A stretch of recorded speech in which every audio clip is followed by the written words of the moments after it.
Vamos al penúltimo sermón de esta serie, hermanos, de los profetas hablaron. ¿A cuántos ha sido de bendición, hermanos? Espero le haya bendecido su vida. Y vamos al libro de Zacarías. Al libro de Zacarías, capítulo 1, verso 1.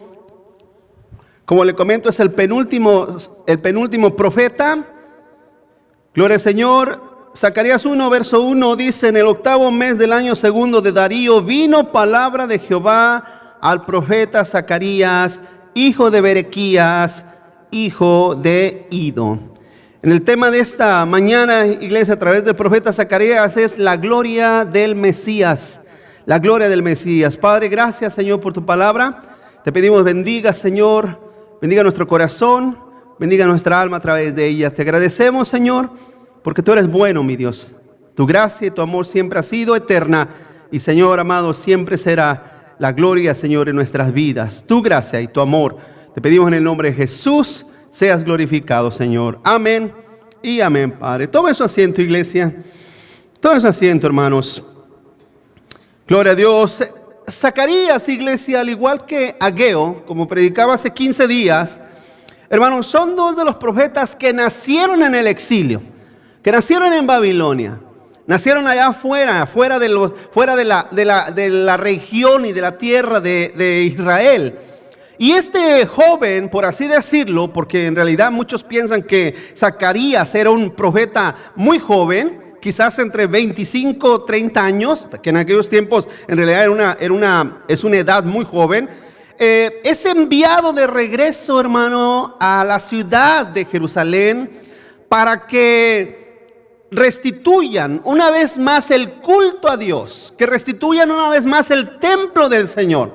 Pero como le explicaba a través del profeta anterior, hermano, llegan estos hombres enviados por Dios y encuentran a un pueblo desanimado, hermanos.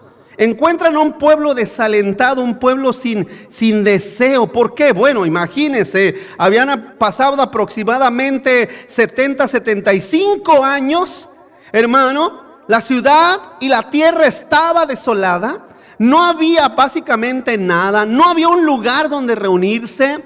Todo estaba en ruinas. La gente se sentía desalentada. La gente se sentía sin paz en sus vidas, ¿sabe? Sentía que no había una esperanza para hacerlo. Entonces, por eso Dios, iglesia, envía a este profeta, envía a este hombre de Dios. Lo envía aproximadamente en el año 520 al 480 más o menos. Fue cuando estos hombres hablaron de una vez más de la reconstrucción del templo. ¿Sabe qué? Jesús hace referencia, hermano, a cómo murió Zacarías. El capítulo 23, no lo busques, Mateo 23, 35 dice: para que venga sobre vosotros toda la sangre justa que se ha derramado sobre la tierra, desde la sangre de Abel el justo hasta la sangre de Zacarías, hijo de Berequías, a quien mataste entre el templo y el altar.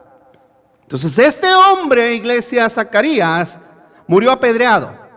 Murió apedreado por un pueblo que se rebelaba, por un pueblo que no quería básicamente, en otras palabras, volver a la casa de Dios o volver al culto, a la consagración de su Dios. No quería volver, no quería regresar, ¿sí? Entonces, iglesia, vemos que Zacarías, al ser enviado por Dios, hermano, tiene que dar palabras de aliento, palabras para restituir una vez más el corazón de este pueblo. Porque la gente se desalienta fácil, se desanima fácil, pierde la visión fácil. Por eso es que Dios siempre ha instituido líderes desde el principio. ¿Sí sabe eso, hermanos? Por eso. Hay gente que tienen a los pastores de vividores, hay muchos que sí lo son, pero hay muchos que no. Hay muchos que vivimos para predicar el evangelio y mantener alentando a la gente. Que la gente no pierda el deseo, el amor y la visión, hermano, de servir a su Dios. Vamos adelante. Hay 8 visiones de Zacarías, visiones que apuntan hacia la gloria del Mesías, hermano. Hacia la gloria del Mesías. Se los leo aquí rápido. Por ejemplo, los caballos entre los mirtos, en el capítulo 1, versos 7 al 17. Los 4 cuernos y los 4 carpinteros, capítulo 1, verso 18. Un hombre con un cordel de medir. No vamos a ver todas estas profecías o estas visiones, pero que Zacarías miró, pero se las leo aquí rápido, no sé si su nota la tiene. Un hombre con un cordel de medir. La limpieza de Josué el sumo sacerdote, capítulo 3. La lámpara dorada y los olivos, capítulo 4, verso 1. Un rollo volador, capítulo 5, verso 1. Una mujer con una cesta, o en una cesta, capítulo 5, verso 5. Y también últimamente ve Zacarías una carroza, 4 carrozas en el capítulo 6, iglesia. En realidad, Zacarías es un profeta muy apocalíptico.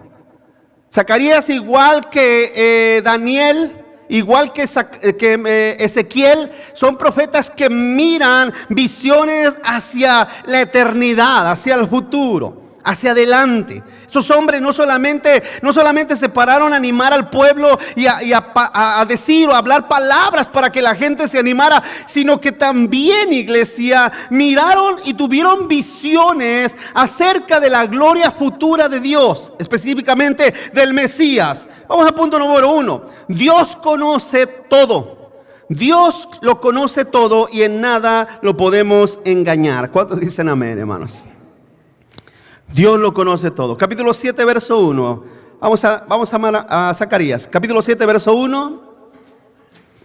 Dice: aconteció en el año 4 del rey Darío, vino palabra de Jehová a Zacarías a los 4 días del mes 9, que es Quislú, cuando el pueblo de Betel había enviado a Sarecer con Rehén-Melech y sus hombres a implorar el favor de Jehová y hablar a los sacerdotes que estaban en la casa de Jehová de los ejércitos y a los profetas diciendo: lloraremos en el mes 5, haremos abstinencia como hemos hecho ya algunos años. Vino pues a mí palabra de Jehová de los ejércitos diciendo: habla a todo el pueblo del país y a los sacerdotes diciendo. Fíjese lo que le dice el Señor: ¿cuándo ayunaste y lloraste en el 5 y en el 7 mes estos 70 años? ¿Habéis ayunado para mí? Y cuando comen y beben, ¿no comen y beben para vosotros mismos? Una de las cosas, iglesia, que Dios siempre observa, y quiero reiterarlo una vez más: la manera como nosotros nos acercamos y venimos a Dios. Escúcheme esto: ya no estamos bajo los términos judíos. Nosotros no somos judíos. Hay gente ¿usted sabe que hay sectas que pretenden ser judíos? Los llamados mesiánicos. Son de todas las naciones, pero quieren a fuerza parecer judíos. Hablan ahí 2, 3 palabras en hebreo. Se tratan de vestir como judíos y pretenden que pueden llegar a tener parte en relación con la nación judía. Eso es, hermano, eso es obsoleto, eso no es correcto. Dios no nos llama a ser judíos, somos gentiles. Nosotros somos gentiles, pero, póngame atención en esto, hermano. Somos gentiles, pero el culto a Dios, el servicio a Dios, el acercamiento a Dios es exactamente el mismo. Es igual.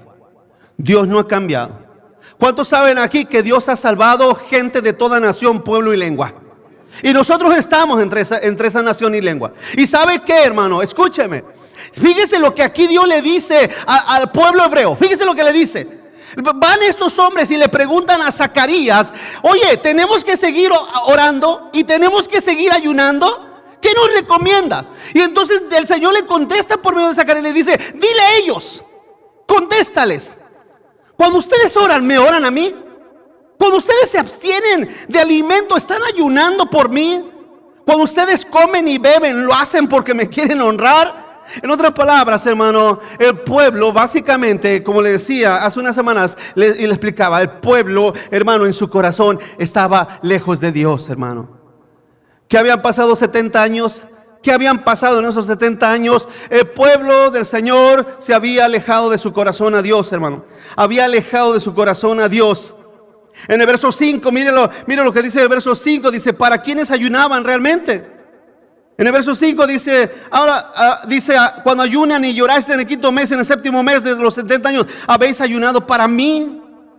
Lo hacían solamente por apariencia y ritualismo, hermano, sin resultados espirituales. No había un resultado espiritual. Escúcheme, hermano, en realidad Dios es real. ¿Usted cree eso?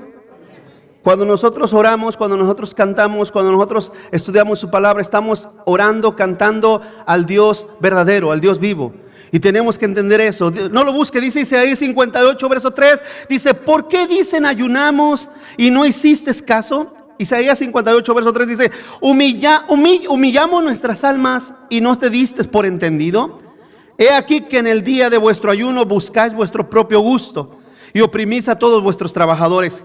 He aquí que para contiendas y debates ayunan, y para herir con el puño inicuamente. No ayunéis como hoy para que vuestra voz sea oída en lo alto. ¿Es tal el ayuno que yo escogí? Que de día aflige el hombre su alma, que incline su cabeza como junco y haga cama de silicio y de ceniza. ¿Llamaréis esto ayuno y día agradable a Jehová? No es más bien, fíjese lo que dice el Señor en el verso 6 del capítulo 58 de Isaías, dice, no es más bien el ayuno que yo escogí, desatar las ligaduras de impiedad sobre las cargas de opresión y dejar ir libre a los quebrantados y que rompáis todo yugo. No es que partas tu pan con el hambriento y a los pobres errantes albergues en casa, que cuando veas al desnudo lo cubras y no te escondas de tu hermano. Entonces nacerá tu luz como el alba y tu salvación se dejará ver pronto, e irá tu justicia delante de ti y la gloria de Jehová será tu retaguardia. Dios le está diciendo al pueblo que de nada sirve, hermano, nuestra apariencia religiosa, que nosotros tratemos de aparentar en la iglesia, en el templo, en el culto. No sirve de nada si en la vida práctica diaria no vivimos bajo su justicia, con temor y reverencia, haciendo su voluntad. Le dice el Señor, ¿no ves a tu hermano hambriento? ¿No ves al oprimido que está sufriendo? ¿Acaso no miras cómo aquel pobre anda errante y no lo albergas en casa? Dice el Señor. En otras palabras, bien dijo Santiago, que la fe sin obras ¿es qué? ¿Es qué? Muerta.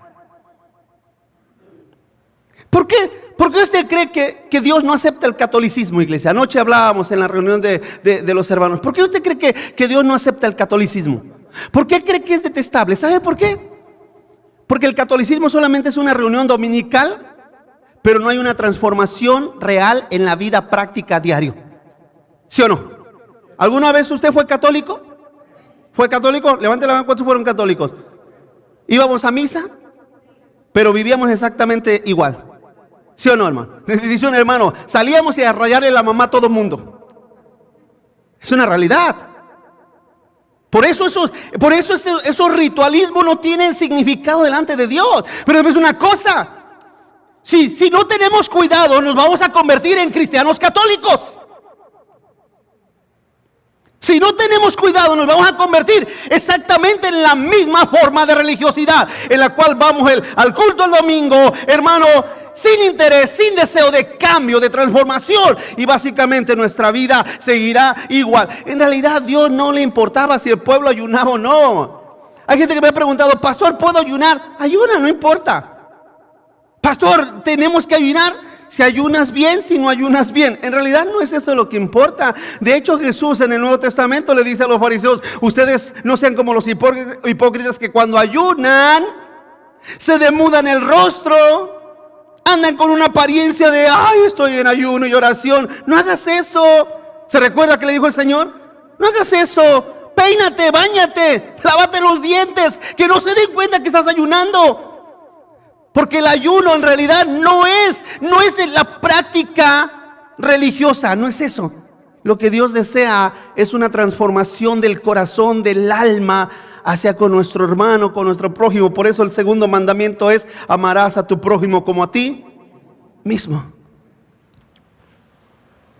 Entonces, toda cosa que nosotros hagamos, si no lo hacemos para la gloria de Dios, no tiene sentido, hermano. Escúchame lo que te digo. Cuando tú vienes a la casa de Dios, realmente vienes para glorificar a tu Dios. Vienes para escuchar a tu Dios, para oír la palabra de tu Dios. ¿Qué es la razón que te hace venir al servicio? ¿Qué es la razón que te hace venir al culto? ¿Qué es el motivo? ¿Cuál es? No me contestes a mí, contéstate a ti mismo. ¿Qué te mueve? ¿Es la gloria de Dios? ¿Es glorificar a tu Dios, exaltar su nombre? Señor, habla mi vida, conforta mi vida, alienta mi vida, ayúdame en medio de mi vida, por favor, te lo pido. Continuamos adelante, punto número 2. La desobediencia puede traer consecuencias desastrosas. Ahora el capítulo 7 de Zacarías, capítulo 7, verso 8 dice, ¿lo tiene conmigo? Y vino palabra de Jehová a Zacarías diciendo, así habló Jehová de los ejércitos diciendo, juzgad conforme a la verdad y hacer misericordia y piedad cada cual con su hermano. No oprimas a la viuda, al huérfano, al extranjero, ni al pobre, ni ninguno piense mal en su corazón contra su hermano. Porque no quisieron escuchar antes, volvieron la espalda y taparon sus oídos para no oír. Pusieron su corazón como diamante para no oír la ley ni las palabras de Jehová de los ejércitos. Fíjese, lo vuelvo a leer, verso 12. Pusieron su corazón como ¿qué, hermanos? Usted sabe que el diamante es el mineral más duro, una de las piedras más duras que puede haber. Dice, para no oír la ley ni las palabras que Jehová de los ejércitos había enviado por su espíritu, por medio de los profetas primeros.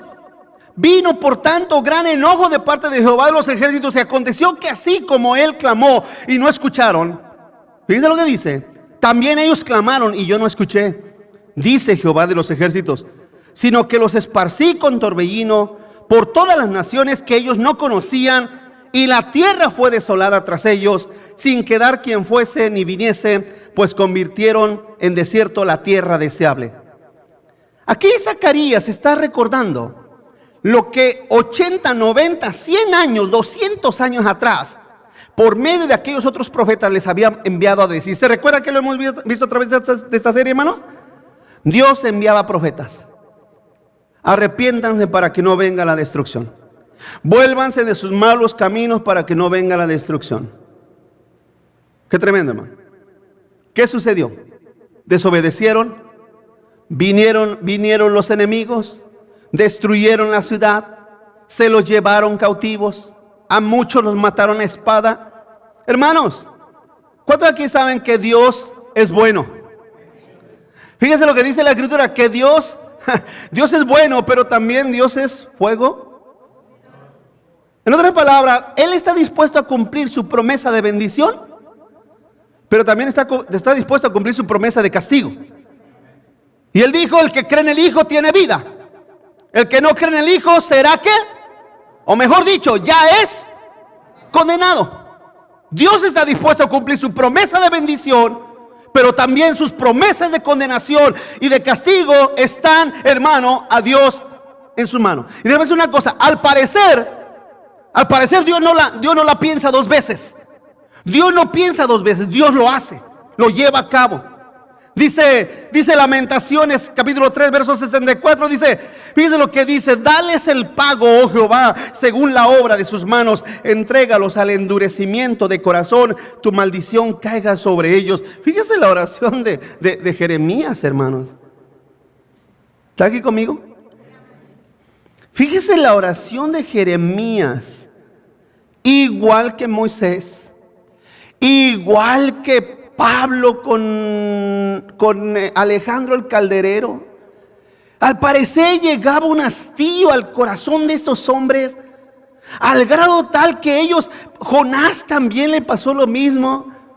Vemos que esos hombres llegó un momento en el cual se sintieron cansados del desprecio que el pueblo de Dios tenía para con la ley y la palabra de Dios, hermano. Jeremías también en un momento en sus lamentaciones, porque eso lo escribe ahí, él dice lo que escribe, Señor, dales conforme a sus obras. Entrégalos al endurecimiento de corazón. Hermano, dice, leíamos hace un momento en el verso, en el capítulo 7, verso, en el verso 11, 12, en el verso 12, que pusieron el corazón como un diamante. ¿Usted sabe, hermano, que el corazón se endurece? ¿Sí saben eso? El corazón se endurece. El corazón cuando se hace obstinado, se hace desobediente, cuando el corazón hace caso omiso a la exhortación de Dios, el corazón, hermano, se empieza a endurecer. Se empieza a endurecer. Y llega un momento en cual, hermano, el pecado, la maldad se hace normal, se hace algo rutinario. Y no solamente eso, ya la persona ya no percibe, ya no discierne la voz de Dios a su corazón, a su alma. Ya no la percibe. Por eso es que mucha gente, yo creo que el endurecimiento del corazón de la gente, hermanos, déjalo, hermano, no te preocupes. El endurecimiento del corazón de la gente, básicamente, cuando ya no escuchan la palabra de Dios a través de la enseñanza, tratan de recurrir a cosas alternas que no son viables. Por ejemplo, sueños, por ejemplo, visiones. Por ejemplo, el día de ayer una persona preguntaba, ¿usted alguna vez ha escuchado la voz de Dios audible? Yo dije, ¿what? ¿Has escuchado la voz de Dios audible? Y hay personas que ahí comentaban, yo sí he escuchado la voz de Dios audible. ¿De verdad? No juegues, por favor. Pero ¿sabe por qué llegan a esos? ¿Sabe por qué llegan a esas alternativas? Porque su corazón está tan duro que ya no perciben, hermano, la voz de Dios, el mandato, la ley de Dios a través de su palabra. ¿Sabe? Cuando la persona desprecia la palabra de Dios como está escrita, quiere buscar voces alternas por medios alternos. Pero es una cosa, hermano, y se lo voy a decir claramente, el diablo también juega con nuestros sueños. El diablo también juega a ser el profeta. Es más, el diablo también habla voces. Cuando dicen amén, hermano. El diablo también habla voces. Había una señora hace un tiempo, unos años atrás, que estaba media destornillada la señora. Y ella decía que cuando yo estaba predicando, ella oía voces. Oía voces. Que miraba a ella a través de ella me miraba de maneras raras. Decía, no, pastor, yo hoy día lo miré así, no sé, como con sombras. Yo dije, esta señora no llegará tomada a la iglesia. ¿Qué le pasará? ¿Qué sucederá en su mente? ¿Por qué? ¿Sabes por qué? ¿Sabes por qué? Porque eso pasa cuando las personas desprecian la palabra de Dios. ¿Por qué? Porque la palabra de Dios no dice lo que yo quiero oír. ¿Está aquí conmigo, hermanos? Cuando la palabra de Dios ya no dice lo que yo quiero oír, lo que yo quiero oír, entonces sucede lo que aquí sucedió en la profecía de Zacarías. El corazón se hace diamante, se endurece el corazón. El corazón, hermano, pierde la sensibilidad a la sencilla palabra de nuestro Dios. Continuamos adelante, punto número 3. Gracias a Dios por su amor eterno. Gracias a Dios por su amor eterno. Dice el capítulo 8, verso 1. Vino a mí palabra de Jehová de los ejércitos diciendo, así ha dicho Jehová de los ejércitos, celé a Sión con un gran celo y con gran ira la celé. Así ha dicho Jehová, yo he restaurado a Sión y moraré en medio de Jerusalén, y Jerusalén se llamará ciudad de verdad, y el monte de Jehová de los ejércitos, monte de santidad. Hermanos, Zacarías, como Ageo, su deseo era restituir el templo. ¿Se recuerda con Ageo que decíamos? Que Ageo les recrimina y les dicen, oigan, ¿qué pasó con ustedes? ¿Que no se acuerdan del templo que hizo Salomón? ¿Se recuerdan? Un templo hermoso, grande, glorioso. Y le recriminan diciendo, ¿ven el templo que ustedes hicieron? ¿Qué pasa con ustedes? ¿Por qué no pusieron el empeño? ¿Por qué no pusieron el deseo de hacerlo bonito, hermoso? Llega Zacarías y le hace arreglos. O sea, porque hay registros que se le puso empeño mejor. ¿Por qué? Por el deseo, permítame hermano, por el deseo y en la idea de que el Mesías regresaría a reinar a ese templo. Ese era el deseo de ellos. Ese era el pensamiento de estos profetas. Que el Mesías regresaría y era indigno el lugar donde lo iban a recibir. No les parecía digno del Mesías. Entonces, Zacarías y Ageo les dice: esmérense, pongan empeño en ese templo, porque regresará el Mesías a reinar entre nosotros. En cierta manera, en una manera simbólica, alegórica, hermanos, Zacarías mira que el Señor regresaría, volvería una vez más. Pero no a ese templo, sino a reinar sobre la tierra. Algunos dicen que regresará a Jerusalén, a Sión específicamente. Ahí morará el Señor, ahí estará. Estamos hablando del tiempo futuro, cuando el Señor vuelva. Les vuelvo a decir, yo en lo personal no creo la teología dispensacionalista. Yo no creo eso. Pero yo sí creo y considero que el Señor, y lo vuelvo a reiterar una vez más, una cosa gloriosa será que el Señor regrese a reinar sobre la tierra, hermanos. Que el Señor vuelva y establezca su reino de justicia en la tierra. Y entonces ya no los pastorearé yo. Será Jesús nuestro pastor. Yo seré su oveja una vez más. ¿Me explico, hermano? Y será glorioso. Glorioso que desaparezcan, hermano, todos los dictadores de la tierra, todos los malvados. Porque eso dice la Escritura, que cuando el Señor vuelva, destruirá, hermano, al malvado con el aliento de su boca. El Señor con su fuego, con espada, regirá a las naciones. Habrá justicia. Será un reino glorioso. Pero Zacarías y ellos, hermano, no comprendieron que no era para ese tiempo. No lo entendieron. Miraron, pero no lo entendieron. Sin en cambio, ellos al mirar esa visión dijeron: hay que preparar la casa. Hermanos, esto nos da a entender, escúcheme, iglesia, esto nos da a entender una aplicación muy, muy hermosa a nuestras vidas. Y pregunto, ¿no es importante que nosotros vivamos en santidad? ¿Apartados del mal? Iglesia, dice la Biblia que nuestro cuerpo es templo ¿de quién? Somos de Dios, somos del Señor. No contaminemos el templo de Dios, porque Dios ya no habita en templos hechos de manos, sino que habita ahora en nuestra alma, en nuestro corazón. Dios está en ti. Es importante que tú te comportes como el templo adecuado de tu Dios. Eso es importante.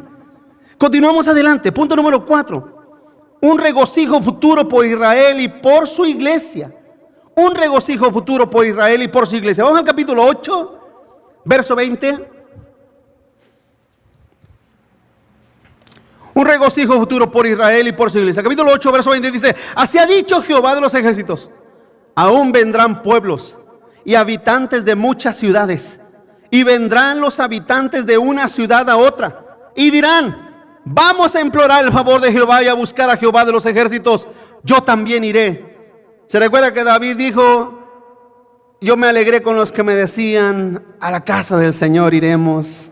Es lo que dicen aquí, el 22: y vendrán muchos pueblos y fuertes naciones a buscar a Jehová de los ejércitos en Jerusalén y a implorar el favor de Jehová. Así ha dicho Jehová de los ejércitos: en aquellos días acontecerá que 10 hombres de las naciones de toda lengua tomarán del manto a un judío, diciendo: iremos con vosotros, porque hemos oído que Dios está con vosotros. Mis amados hermanos, aquí Zacarías habla de ese glorioso tiempo del milenio. 1000 años del reinado de Cristo, 1000 años del reinado del Señor. Será un tiempo en el cual las naciones ya no habrá más pelea, no habrá más guerra, se terminará todo eso, acabará. ¿Cómo? Preguntan muchos. La Biblia enseña que será un tiempo de regocijo, un tiempo de paz, un tiempo donde imagínese, hermano, imagínese el Señor Jesús será el rey. Amén. Él será el Señor. Ya no habrá necesidad, hermano, de absolutamente nada. Él será el Señor. Lo adoraremos personalmente a Él, como hoy en día lo hacemos en espíritu. Pero en aquellos momentos Él volverá, regresará, establecerá su pie sobre Israel, sobre Jerusalén, hermano, sobre el monte de Sión. Él volverá, regresará. Y como dice ahí el verso 23, dice: en aquellos días acontecerá que 10 hombres de las naciones de toda lengua tomarán del manto a un judío y le dirán: iremos con vosotros. Vamos a ir con vosotros a adorar al Señor de los ejércitos. Vamos a ir a glorificar al Mesías, a darle la gloria a Dios. Amado hermano, eso nos enseña ese periodo de restauración. Ahora, escúcheme esto, estas profecías, hermano, que estos hombres estaban mirando, sirven, porque ¿cuántos aquí saben y entienden que este profeta Zacarías, como el último que sigue la próxima semana, y es el final ya de esta serie, Malaquías, después de allí, el Señor guardaría silencio 400 años, hermano? Dios necesitaba darle las últimas instrucciones. ¿Sí me explico, hermanos? 400 años. Sin profecía, sin palabras, nada en lo absoluto. 400 años esperando que apareciera el Mesías. Ponga atención en eso. Básicamente eran las últimas instrucciones que Dios estaba dando a través de estos profetas. Y una de ellas era básicamente eso: vuelvan a tener un culto honroso al Dios de los ejércitos. ¿Cuál es el mensaje, hermano, que nos enseña Zacarías? El mensaje esencial de Zacarías es el anuncio que vendrá el Mesías a reinar en toda la tierra. Continúa adelante. El anuncio del advenimiento del Mesías, hermano.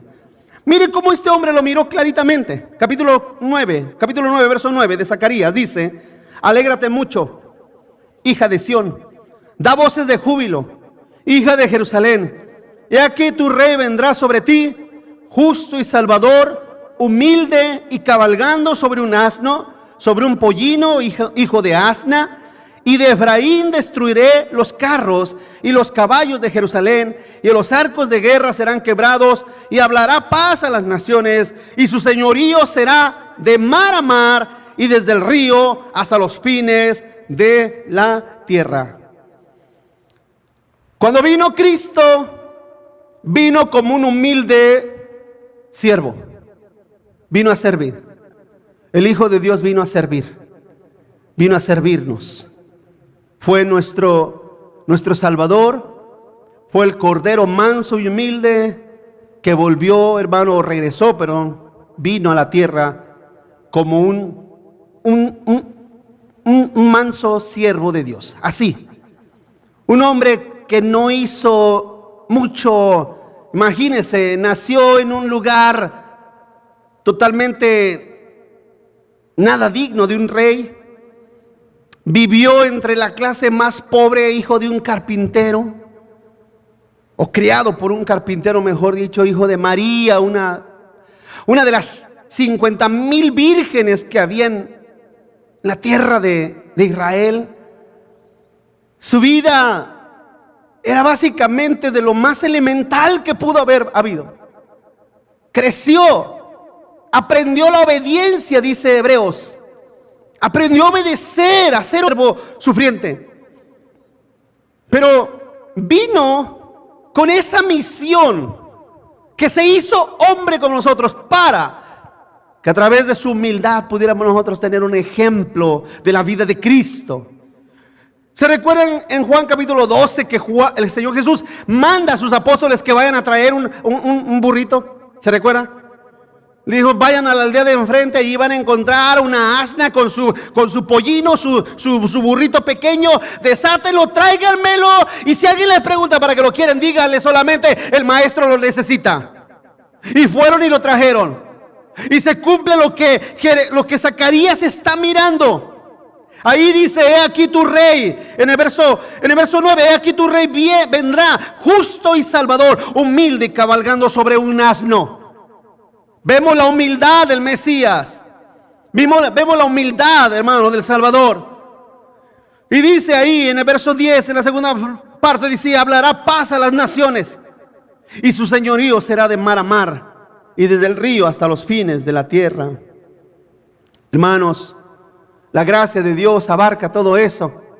La gracia y el poder de Cristo abarca todo eso. Todo eso es nuestro Señor, nuestro Salvador. El Señor Jesús vino como un manso y humilde Salvador.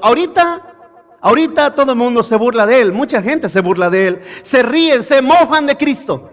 A veces yo he escuchado, tanto en películas o he mirado en publicaciones, hermanos, que hacen, personas que hacen chistes y memes. Los memes, ¿saben qué son los memes? ¿Sí saben lo que son los memes? O le vamos a dar una clase de memes. Hoy en día los famosos memes. Y he visto memes grotescos de Cristo. Expresiones grotescas de Cristo. Abusos de su personalidad, de la personalidad de Cristo. Risas de Él. Porque el Señor mostró solamente una parte, la parte de su humildad, la parte de su sencillez. Pero cuando Él venga, cuando Él regrese, si usted lee Apocalipsis, dice la Biblia que los cielos y la tierra temblarán. Dice la Escritura que los montes huirán del Señor. ¿Sí? Esa es la gloria de Cristo. El Señor ya no vendrá a servir a nadie. El Señor Jesús no vendrá a servir a nadie. El Señor Jesús vendrá como el Dios todopoderoso que es. Volverá, manifestará su gloria, y todo ojo le verá. Todo mundo observará. De eso que se burlaron, lo mirarán que regresará. Y no lo verán que vendrá como ¿Usted alguna vez ha visto el báculo que usa el Papa? ¿No lo ha visto? Búsquelo. El báculo es el bastón que usa el Papa. Y busque cómo ponen a Cristo allí. Búsquelo, se lo dejo de tarea. Ahí hágalo Google. Búsquelo, el báculo que usa el Papa. Usan un cadáver básicamente. Supuestamente es Cristo, pero es un esqueleto de una deformidad de Jesús colgando ahí, algo vergonzoso. Y lo trae el Papa como que lo trae representando su autoridad, y lo trae como vicario de Cristo, como que el Papa es el representante de Cristo. Pero esa imagen solamente humilla, blasfema, se burla de la imagen de Cristo. Cuando el Señor aparezca, dice la Biblia, que Él vendrá en un caballo blanco, y sus ángeles vendrán con Él. Y dice la Biblia que en su muslo, aquí, tendrá la inscripción: Rey de Reyes y Señor de Señores. Y en sus manos tendrá una espada, y de su lengua sale otra espada, y con ella regirá a las naciones. ¿Sabe lo que significa regir? ¿Sabe lo que significa regir? Regir no significa solamente cuidarlas, no. Regir significa ser opresor sobre ellas. Significa ser como un dictador sobre las naciones. Eso significa, hermano, la palabra. Eso será el Señor hacia las naciones. En otras palabras, si usted nota ahorita, por ejemplo, en países, por ejemplo en Venezuela, un país que vemos cómo ha evolucionado hacia peor. ¿Por qué? Por hombres dictadores. Si México no se cuida, va para allá. Allá la lleva. Que en cierta manera lo merece. Lo merece México. Por en vez de honrar a Cristo, honran a la Virgen María. Escúcheme. Si el día de mañana estos dictadores llegan al poder y que convierten esas naciones, las destrozan. Hermano, es una calamidad. Yo he mirado, si usted ha mirado fotos, por ejemplo, de Cuba, antes de que el dictador Fidel Castro llegara al poder, y después cuando él dominó por casi 50 años la isla de Cuba, He mirado fotos, cómo era una nación próspera. Era una nación con mercado, con política, con turismo, hermosa. Todo el mundo quería ir a visitar a Cuba. Pero cuando llegan estos dictadores, la destruyen. Igual que como sucedió en Venezuela, como sucedió en Corea del Norte, como sucedió en la Alemania Occidental y como sucedió en todos estos países. Son dictadores. Cuando Cristo regrese, se oye fuerte la palabra, pero en realidad soberano. ¿Alguna vez has oído la palabra soberano? Hermanos, ¿ya el calor ya los durmió? ¿Cuántos aquí saben que Dios es soberano? Cristo Jesús es soberano. ¿Quiere que le diga una cosa? La palabra soberano del griego original significa dictador. ¿Sabe por qué en realidad al Señor es el único que le queda perfectamente por su perfecta santidad ese adjetivo al Señor? ¿Sabe por qué? Porque en realidad, hermano, lo que Dios dice, eso se hace. Lo que Dios dice, eso se hace. Y si Él dice, habrá paz, es porque habrá paz. Ahora déjeme decir una cosa, el Señor Jesús no vendrá a reinar para matarnos de hambre. No, el Señor Jesús vendrá para reinar con justicia, para poner su justicia, su amor y su misericordia sobre todos aquellos que fueron elegidos para la vida eterna. Amén, hermanos. Continúa adelante. El pastor fue herido. El pastor fue herido. Continúa adelante. Dice: levántate, oh espada, contra el pastor y contra el hombre compañero mío, dice Jehová de los ejércitos. Y era el pastor y serán dispersadas las ovejas, y haré volver mi mano contra los pequeñitos. Esto fue en la aprehensión en el huerto, cuando Cristo, hermano, fue apresado por los judíos y por los romanos. Como el pastor fue herido, y las ovejas fueron dispersadas, los apóstoles lo dejaron. Continúa adelante. Jesús reina y seguirá reinando desde la eternidad hasta la eternidad, incluyendo 1000 años. Vamos al capítulo 14, verso 8. Deme unos minutos, termino, iglesia. Deme unos minutos y termino. Capítulo 14, verso 8 dice: acontecerá en aquel día que saldrá de Jerusalén aguas vivas, la mitad de ella hacia el mar oriental y la otra mitad hacia el mar occidental, en verano y en invierno. Y Jehová será rey sobre toda la tierra. En aquel día Jehová será uno y uno será su nombre. Creemos en la Trinidad: Dios Padre, Dios Hijo y Dios Espíritu Santo. Estas tres personas, ¿cuántos dioses son? Un solo Dios. Un solo Dios. El Dios triuno. Dice Apocalipsis 11:15. Apocalipsis 11:15 dice: el séptimo ángel tocó la trompeta, y hubo grandes voces en el cielo que decían, fíjense lo que decían: los reinos del mundo han venido a ser de nuestro Señor y de su Cristo, y Él reinará por los siglos de los siglos, hermanos. Todas las naciones y los reinos han venido a ser, fíjese de quién dice ese verso: han venido a ser de nuestro Señor y de Cristo su Hijo.